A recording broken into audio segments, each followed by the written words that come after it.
Welcome to A Gallen of Questions. My name is Pat Gallen, and today we take a bit of a detour because normally we would have a sports guest or sports adjacent. Today we jump into another topic near and dear to my heart, and that is food. With us today, one of the best restaurateurs, one of the best chefs in the world, 5 James Beard Awards. You know the restaurants: Zahav, Dizengoff, Gafar, Laser Wolf, Jaffa? Yep. Jaffa Bar. Jaffa Bar, Federal Donuts and Chicken. Mike Solomonov is with us. Hey, Mike. How are you, bud? I'm good. That's a camera. That's a camera right wow, there. so I can just, I don't even have to like turn my head. That's it. Can I just look at you? You can look at me the whole time. Oh my God, Don't even worry about the camera. Forget about the camera. How are you? I'm doing really well, and I thought you were going to try to do some like analogy about sports. I was thinking about shoehorning it in. Eventually, I'm sure I will. All right, you will, because I'm gonna make it really hard for you. Yeah, because I'm not at all an athlete, but I'm Philly. You are. So we kind of have to be. Yeah. Well, you've been here how long now? 20-something years. Yeah, 25 years. You grew up in Pittsburgh? Grew up in Pittsburgh, and that's actually what I get. Everyone's like, Steelers fan, right? I'm like, no way. No way. Good. Yeah. Good for you. I just also am like, I don't care about sports, but I am a very big Eagles fan. Okay. You know what I mean? Well, then you care. That's enough I to know. say. You can say you're a sports fan at that point. It's like the sport, the team sport that got me into sports was the Eagles were my gateway drug. Yeah, to like exactly. sports. Yeah, absolutely. Exactly. So then, like, obviously, you've made your bones in the restaurant business. Yes. But when you look at things like through the lens of sports in Pittsburgh and in Philly, like that's what we do here is food and sports. Yes. How does that seep into your life, into what you do, like kind of looking at it through the lens of both of those things? Well, I mean, there's a couple different ways to answer that. I think that like the obvious one is just like Philly we are so affected by these amazing cultural things that we have. And we could go on and talk about why Philly is such a magical food city. And we could do the same thing with like our sports teams. Yeah, of course. And I would say specifically like the last couple of years with the Birds has just been a really amazing thing to sort of watch from like an organizational sort of behavior standpoint. Sure. It's just really, really cool. And I think that also, I was just complaining to everybody the last couple of days. Like I spend so much time on my phone and I get like whatever social media algorithm just like ruins my day. Yeah. And I feel like it's kind of the opposite when the city is doing really well. So there is something really holistic that happens with the city, right? People are like happy and we've got something really to be excited about. Yep. And we also live in this wonderful, amazing city that has so many different things for so many different kinds of people. So I think that in a way, the sort of relationship between food and cuisine and maybe our sports team, it's a way to brand the city. Yeah. So I think those things are kind of related. And I think that also because Philly is a pretty nonchalant, kind of real city, we have interactions with like basically all the players. Yeah. So for sure. Like that's a good thing. They love your place. They come in and like it could be it could be really any of the team sports. They're oftentimes at our restaurants, usually eating like so much bread, so much pita. And that is a really good thing. But I think that the other fascination that I have, again, to go to the organizational behavior aspect of it, is like we build teams, right? Yeah. And so our restaurants and our company and the guest experience is built entirely on the way that we behave and the way that we operate as like a unit, right? Sure. And so looking, again, I'm not like, I didn't grow up at all. I mean, actually I had my bar mitzvah at Three Rivers Stadium. So Did you really? I grew up with baseball, even though we had season tickets for the Steelers, but I was never really that into football. Sure. I got into football like way later in life, almost by accident. Right. I was like binge watching Friday Night Lights, because I like had like for many reasons couldn't sleep, and I was like, wow, this is great. And then like 10, 20 years later, I'm like, wow, football is actually phenomenal. Sure. And so watching the way that the team sort of interacts and the sort of sum of all parts is a really amazing thing. And I think that there is a relationship between that and the way that we operate our restaurants. So you had Howie Roseman join you and Steve Cook. Yeah. I was there. It was pretty cool at the National Museum of American Yeah. Jewish History. He's a great moderator. Yeah, he actually Yeah. was very engaging. We don't always get to see that side of him, but he was, he's funny and engaging. But what you just said sort of leads me to that, like, you're like the general manager of a team in a sense. Head coach, GM. Well, everyone I know. So I there's think people sports for used you. to say quarterback or whatever, and I don't know. Maybe Steve's the GM. You think more? I'm that not way? really sure, but it is interesting. And I think a lot of people were saying that about the team this year. They're like, the MVP is actually Howie, because he put this amazing thing, because he's so much vision, so much risk. And I mean, we definitely take a lot of risks in restaurants, but the reality is what we are trying to do is exceed expectations for like thousands of people a day with food, which is the most subjective, personal thing. So it's really, really, it is difficult, and the way that we can build teams is kind of the most important thing. But yeah, Howie. Yeah, what was it like working with him? How did that come together? With Howie? Yeah. We asked him, I think Danny got him on the phone. Danny's our director of communications, who's sitting right behind the cameras. One day we'll get her in front of the camera. One day. She will. I'll buy you a bowl of soup if that ever happens. If that does. Okay. But so yeah, I think Danny reached out to him. I've known Howie for a while, and we just think he's a great guy. I mean, besides the fact that he's impressive, as his career and is impressive, but Howie's a great guy, and we reached out to him. We thought he would do a really good job, and he did. He nailed it.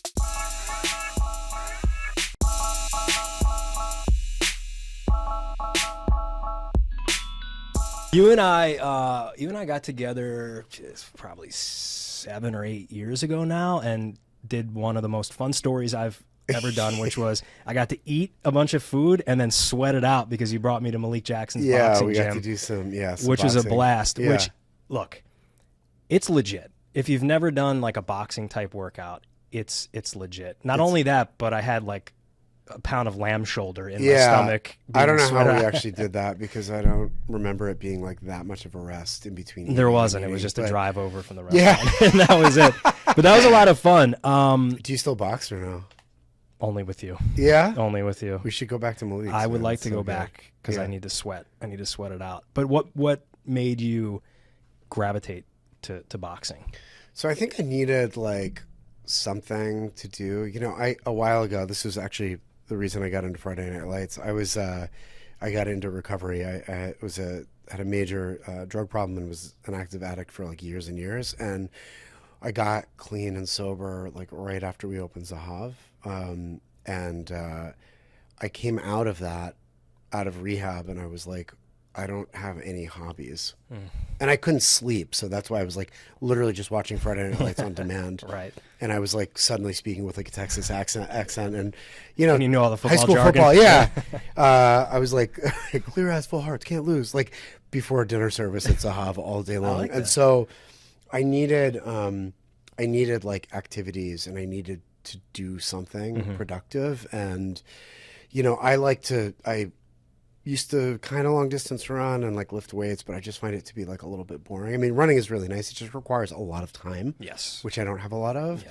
And so I got into surfing. My good friend Mike Persico, the photographer who shot all our books, took me surfing, and I was like, wow, this is amazing. Also, I'd lived in Philly for like, I don't know, 7 or 8 years, and I don't know if I'd ever been to the beach, just because I'd worked all the time and because I was like busy, getting high or whatever. And so I was like, oh my God, there's like an ocean right here. Like so I started surfing, and then Jeff Michaud, who he and I worked together at Vetri like 20 something years ago. He owns Osteria.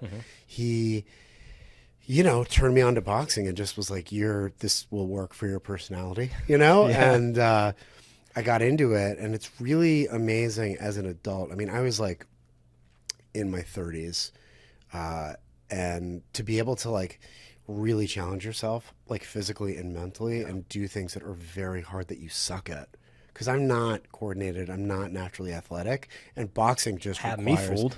Well, it's because it's like whatever talent is dancing. overrated. You got to practice, sure, and you do it for 10,000 hours, and you push through. And like that's with Malik and then Wade, who is a trainer a little further north. Like I just really fell in love with it, and I liked the idea that I could like really work hard to get better at something. And punching things is wonderful, and getting good. punched sometimes you need it.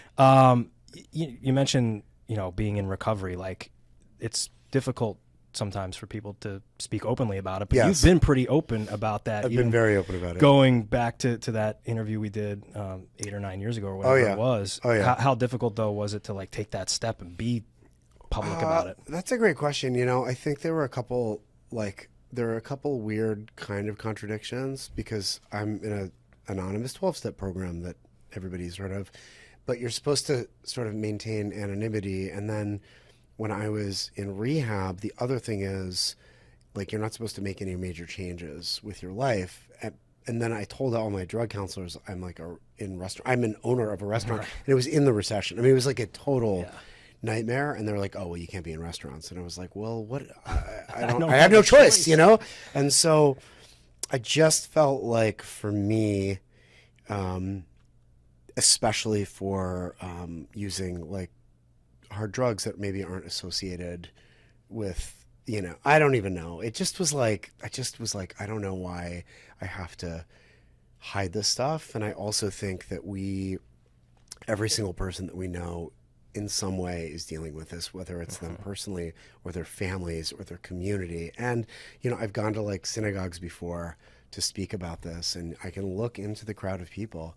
And whenever I mention like crack or heroin or any of the things that I did, you can tell exactly what family is going through that thing because they look at their feet, and for that reason, if so many of us are dealing with this, and it's not just, obsessive compulsive, anything, it could be food, it could be like alcohol, it could be gambling, it could be anything. Everybody's going through it. And this idea where we should just sort of hide or be ashamed is also contrary to how you should feel about recovery. Sure. Right? Yeah. Secrets make you sick. Therefore, That's a really good point. Yeah. for me, it was important to do it. And I also think that because I'm so public, it was my duty, right, as a human. Were you able to come out of that and just like kind of channel that energy into food and into the restaurant pretty easily, pretty seamlessly? Absolutely. Yeah. But while I was going through it, especially in early recovery, we personify the addiction all the time, right? Like the addiction sitting on your shoulder, telling you to do this, do that, which is kind of silly, but like, to be able to push aside the sounds in my head that were telling me that I was like worthless, that I wouldn't be able to do anything, that without my drug of choice, I would never be able to cook again. I could never keep up. I could never be competitive, or I could never even go out. I remember going out to a restaurant the first time out of rehab, and I didn't, alcohol is not my drug of choice. I don't drink either. Right. But I remember sitting at a restaurant and I'm like, how do I get through a tasting menu without alcohol? What am I going to do? Like, I was like, I can't even go out,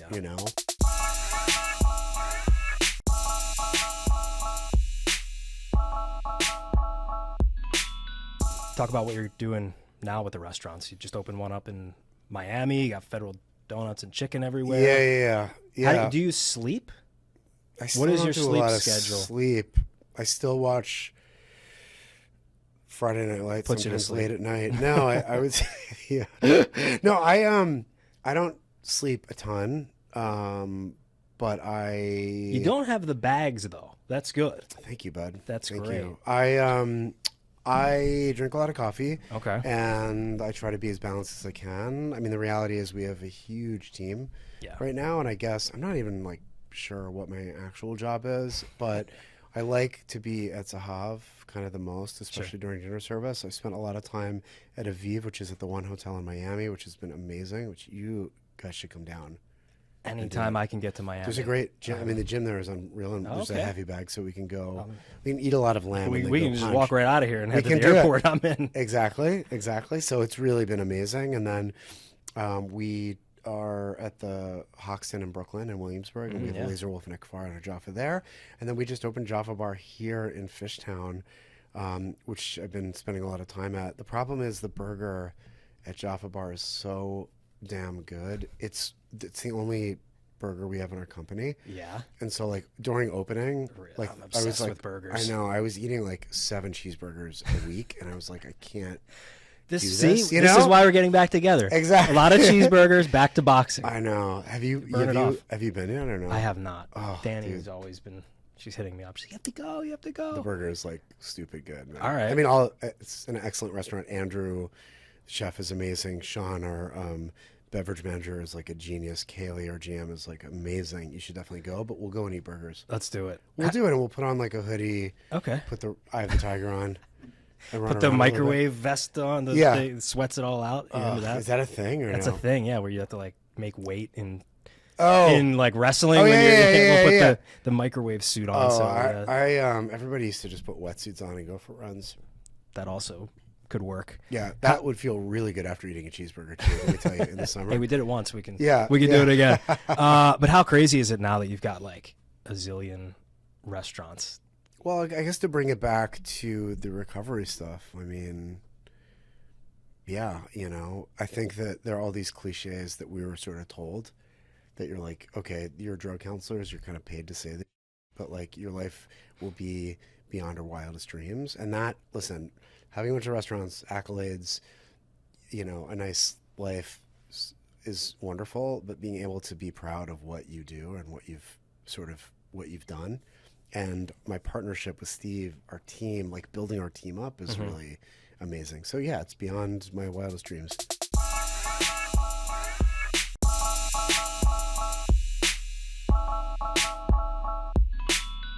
So I carry this gallon paint can around, and insider questions. Yeah. And so we'll do like a quick. Yeah, you wanna let's do go it. back and forth. Sure. So grab one. We'll see Okay. what we come up with. It could All be right. anything, Okay. and we'll see how many we can answer before our time is up. All right. What sports are the kids into? Basketball, surfing, snowboarding. There was a little bit of baseball in there. Everybody's like Eagles fans. Even my 2-year-old daughter is like she will sing the Eagles like the song Yeah, basically on like the fight airplanes. song. I love Everybody, that. she'll sing the entire fight song and then scream and actually spell the name of the team correctly. That's pretty good. And then scream "Go Birds" on any airplane at any time. It's amazing. But she's 2, and everyone loves that. It's great. All right, next one. Yeah. Non-chef celebrity or public figure that is the best in the kitchen you've worked with. Non-chef. Celebrity or public figure that is the best in the kitchen. Yep. Pamela Anderson is like unbelievable. Really? Unbelievable. Yeah. Did you know? really Did good you know cook. that going in? No, not at all. That's yeah. amazing. She's awesome. So funny. It's great. Yeah, great cook. Very cool. Hey, Yeah. grab another. Throw that Here. out. You can throw it anywhere. Yeah, there you go. Beautifully done. Thank you. Would you rather? I love these. We do this all the time. Would you rather kick a 50-yard field goal for the Eagles, hit a home run for the Phillies, score 30 points in a game for the Sixers?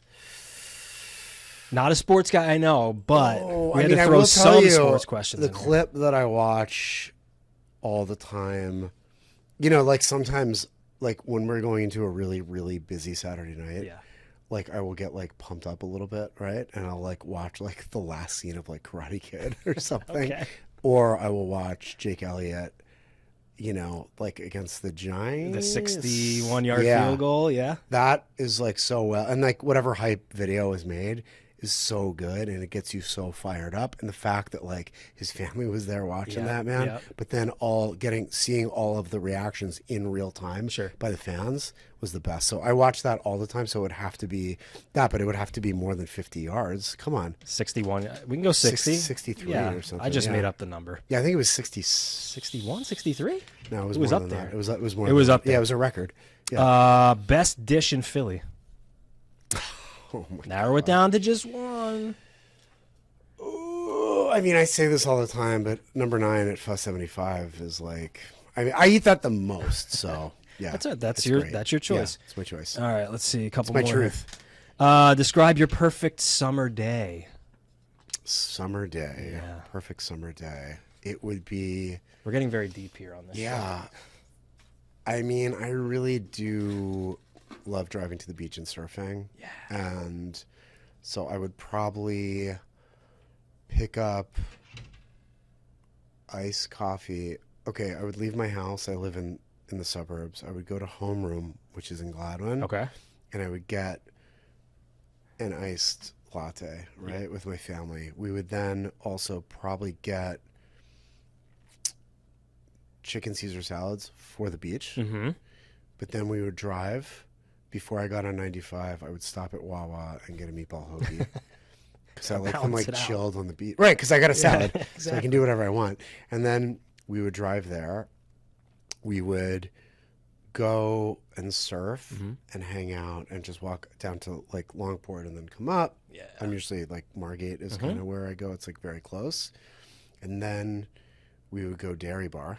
Okay. And get a burger and soft serve ice cream. They didn't have peanut butter dip last year, but I'm hoping for they the bring comeback. it back. Yeah. You know, otherwise I might freak out. Okay. All right, last question for you. Yes. Local athlete who's been in your restaurants the most. Who do you see in there the most? Give us the dirt. I think the Kelseys probably spend a lot of time Yeah. at our place. Why wouldn't they? Why wouldn't they? I think, right? What'd you say? Yeah. Thumbs up from Danny. Thumbs up. Yeah. Yeah. I mean, I think that we just get a lot of athletes, so it's nice. And Philly, as far as that goes, I think it's a pretty normal place. We did 20 plus minutes. We talked a lot about, I think, sports. I brought it back to It sports. was like, I kept it perfectly real. done. Phew. Yeah, well, bro, thanks so much Mike, for thank having you. me. So